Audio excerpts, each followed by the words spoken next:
Lecture को continue करते हैं और आज इस वीडियो लेक्चर के अंदर हम लगाएंगे सीबीएसई क्लास 10 मैथमेटिक्स का chapter number 8 introduction to trigonometry की एक्सरसाइज 8.2 के last 2 questions, question number 3rd and 4th। अगर आपको कंप्लीट एनसीईआरटी की प्रैक्टिस करनी है तो ये फोल्डर सर्च करें आप प्लेलिस्ट में जाकर, वहाँ से आप कंप्लीट एनसीईआरटी के सारे एक्सरसाइज क्वेश्चंस और सारे एग्जांपल्स की आप प्रैक्टिस कर सकते हैं। Apart from NCERT PYQs, MCQs and case studies की प्रैक्टिस करनी है तो इंडिविजुअल चैप्टर के फोल्डर में जाए, वहाँ से आप प्रैक्टिस कर सकते हैं। मैं हूँ आपका मैथ्स मेंटर इज़हारुद्दीन। अगर आप हमारे फर्स्ट व्यूअर हैं तो चैनल को सब्सक्राइब नहीं किया तो सब्सक्राइब करें, वीडियो को लाइक करें। चलिए स्टार्ट करते हैं आज का लेक्चर। देखिए पहले क्वेश्चन नंबर 3rd लगाएंगे। बहुत ही इंपॉर्टेंट क्वेश्चन है 2 मार्क्स के लिए, 100% एग्जाम में आने के चांसेस हैं, तो आप इसको जो है प्रायोरिटी बेस पर लगाएंगे। देखिए कैसे, आपको tan a + b की वैल्यू कितनी दे रखी है, √3, और tan a - b की वैल्यू कितनी है, 1/√3। a और b आपके राइट एंगल ट्रायंगल के एक्यूट एंगल हैं। कैसे एंगल हैं? Acute angle. और a यहाँ पर बड़ा है किससे?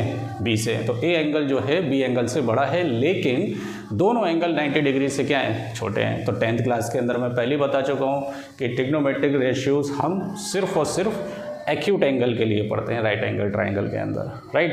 तो हमें करना क्या है, a और b की वैल्यू बतानी है। तो देखो a और b तभी पता चल सकते हैं जब tan यहाँ से हटाएं, और tan हटाने के लिए हमें ये किसके बराबर दे रखा है, √3 के। तो tan तभी हटेगा जब √3 की वैल्यू में tan में रखूँगा, क्योंकि दो ट्रिग्नोमेट्रिक रेशियोज आ गए। देखो पहचानो क्या बेच रहा है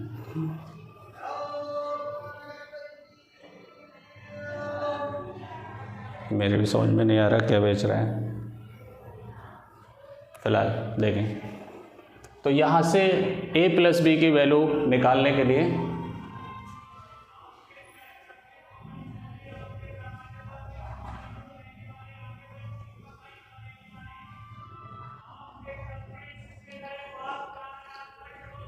₹4000 किलो फिर से बेचने आ गए।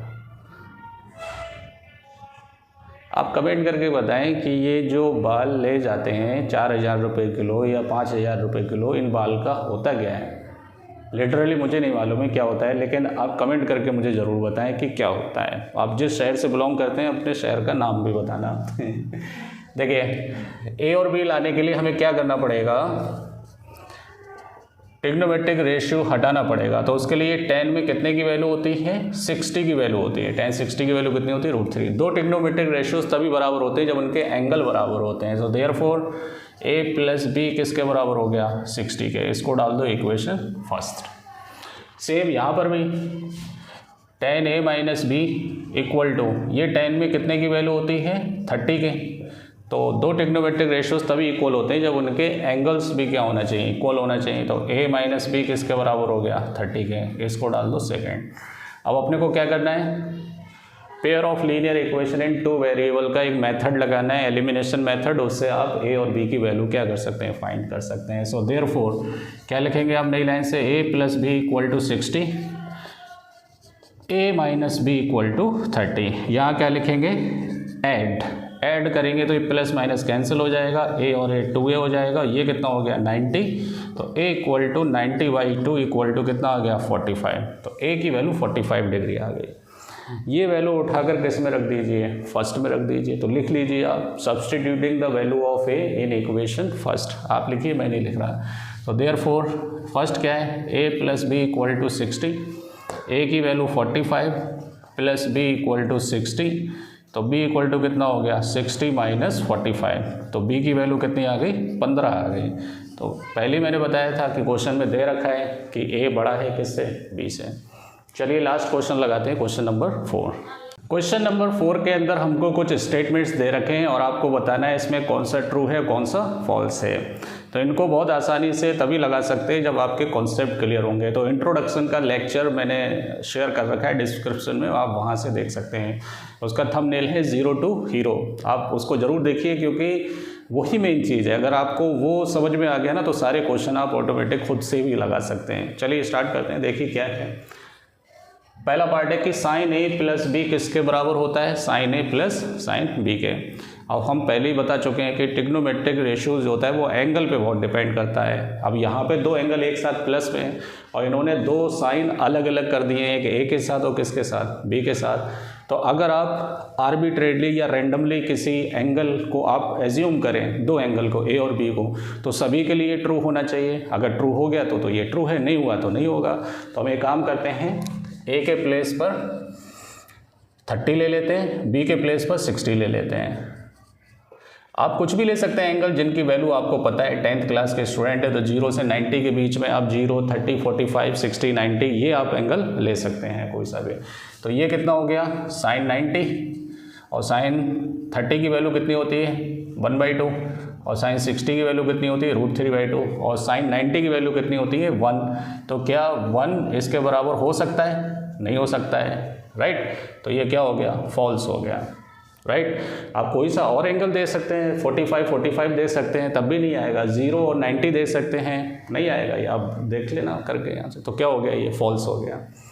चलिए अगला क्या है, the value of sine theta increases as theta increases. तो साइन थीटा की वैल्यू बताओ। साइन 0 की वैल्यू 0 होती है, साइन 30 की वैल्यू 1/2 होती है, साइन 45 की वैल्यू 1/√2 होती है, साइन 60 की वैल्यू √3/2 होती है, और साइन 90 की वैल्यू कितनी होती है 1 होती है। तो देखो पहले ये 0 है, उसके बाद 0.5 है, उसके बाद 1/√2 का मतलब है √2 की वैल्यू 1.4 होती है। तो पॉइंट हटाएंगे, 0 बढ़ाएंगे तो 10/14, 2 5 जा 7 जा, तो 0.77 जा 49, 7 1 जा 7, तो ये कितना आएगा 0.71, राइट। √3/2 की वैल्यू क्या होती है, √3 होता है तुम्हारा 1.73 अपॉन 2, तो ये हो गया 0.86, लगभग कितना आएगा 0.86 और फिर 1। अब ज़रा सोचिए, जैसे ऐसे थीटा 0, 30, 45, 60, 90 थीटा इंक्रीज होता जा रहा है, तो वैल्यू भी क्या होती जा रही है, इंक्रीज होती जा रही है। देखिए 0 है, 0.5 है, 0.71 है, 0.86 है, फिर कितना है 1 है। तो साइन थीटा की वैल्यू मैक्सिमम कहाँ तक जाएगी, 1 तक ही जाएगी, राइट। मिनिमम तो वैसे -1 जाती है, क्योंकि आप 10th क्लास के स्टूडेंट है तो आपको पढ़ाया नहीं जा रहा है, आपको मिनिमम वैल्यू 0 से पढ़ाया जा रहा है, 0 से कहाँ तक 1 तक। तो मैक्सिमम वैल्यू कितनी आएगी 1। तो ये ट्रू हो गया। साइन थीटा इंक्रीज करेगा जैसे जैसे थीटा क्या करेगा, इंक्रीज करेगा, है ना। सब्सक्राइब जरूर करें अगर समझ में आ रहा है, right. What is the value of cos theta increases as theta increases. क्या कॉस थीटा के लिए भी यही कहानी है, नहीं। कॉस की जब हम वैल्यू लिखते हैं तो उल्टा लिखते हैं यहाँ से, cos 0 की वैल्यू 1, cos 30 की वैल्यू √3/2, cos 45 की वैल्यू 1/√2, फिर कितनी 1/2, sin 90 की वैल्यू, cos 90 की वैल्यू 0। तो यहाँ से क्या होगी वैल्यू, उल्टा आप इधर से इधर चलेंगे ना, तो ये क्या हो जाएगी, डिक्रीज हो जाएगी। ये कितना आएगा 1 और 0.86 और 0.71, 0.5 और 0। तो थीटा जैसे जैसे इंक्रीज होगा तो कॉस थीटा की वैल्यू क्या होती जाएगी, डिक्रीज होती जाएगी। तो ये क्या हो गया, फॉल्स हो गया, है ना। चलिए अगला क्या है कि sine theta equal to cos theta for all values of theta. क्या थीटा के सारे एंगल्स के लिए साइन थीटा कॉस थीटा बराबर होंगे, बिल्कुल जहर गलत ये नहीं होगा। ये सिर्फ एक एंगल के लिए बराबर होता है, 45 के लिए। साइन 45 की वैल्यू वही होती है जो cos 45 की वैल्यू होती है, और वो कितनी होती है 1/√2। इसकी वैल्यू 1/√2, इसकी 1/√2, इसकी वैल्यू 1/√2, इसकी वैल्यू भी कितनी 1/√2, लेकिन वो सभी के लिए बोल रहा है। तो ये क्या हो गया, फॉल्स हो गया। आप 30 रख के देख लें, साइन 30 की वैल्यू कितनी होती है 1/2 और cos 30 की √3/2, तो ये बराबर नहीं आएगी, राइट। चलिए उसने बोला है कि नेक्स्ट पार्ट में कि cot is not defined for angle A equal to 0। तो क्या कॉट 0 की वैल्यू नॉट डिफाइंड होती है। अगर कॉट की वैल्यू याद नहीं तो tan की वैल्यू याद कर लो। tan 0 की वैल्यू क्या होती है, tan 0 की वैल्यू 0 होती है, और कॉट जो होता है वो tan का उल्टा होता है, तो 1/tan 0, और tan 0 की वैल्यू 0, तो ये क्या हो जाएगा, नॉट डिफाइंड हो जाएगा। बिल्कुल सही है। तो ये आंसर क्या हो गया, ट्रू हो गया, राइट। तो इस तरह से ये एक्सरसाइज कंप्लीट हो गई है। नेक्स्ट एक्सरसाइज बहुत ही इंपॉर्टेंट है, उसके अंदर बच्चों को समझ ही नहीं आता है कि किस तरह से आइडेंटिटी लगाकर हम प्रूफ करें। तो बेल आइकन को ज़रूर दबाएं और इंतज़ार करें उस वीडियो का। गारंटी से अगर आप वो वीडियो देखेंगे तो आपका ट्रिग्नोमेट्री का फोबिया बिल्कुल ही फिनिश हो जाएगा। वीडियो पसंद आया हो तो चैनल को सब्सक्राइब करें। मिलते हैं नेक्स्ट वीडियो में नेक्स्ट क्वेश्चन के साथ।